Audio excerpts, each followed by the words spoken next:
Hi, Michael Brown again. Welcome back to Educator.com's Adobe Photoshop CS6 course.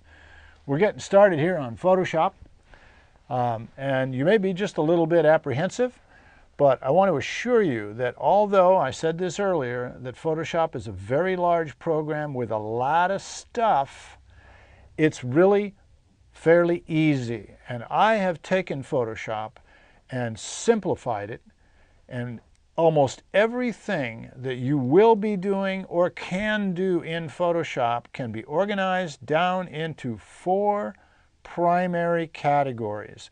And if you learn all the tools and functions in those 4 categories, you have at your fingertips more than 95% of what Photoshop has to offer. The rest of it you will utilize all of those functions to do. So that's the key, the 4 primary categories.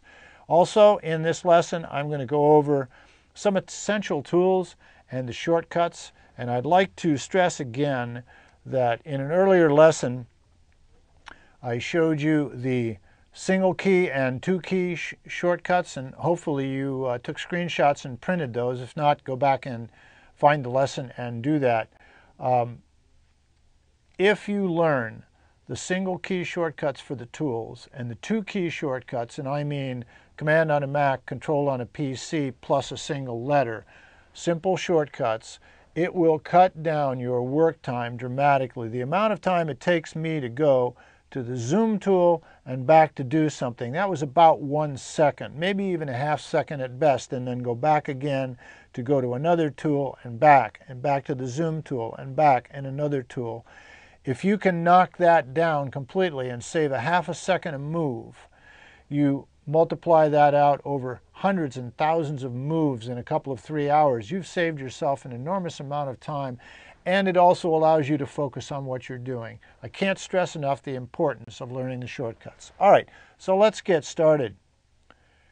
Here's the chart that I have here, where I have divided Photoshop into its 4 basic categories and the tools and shortcuts. I might suggest that you stop the video, take a screenshot of this chart, and print it out for reference.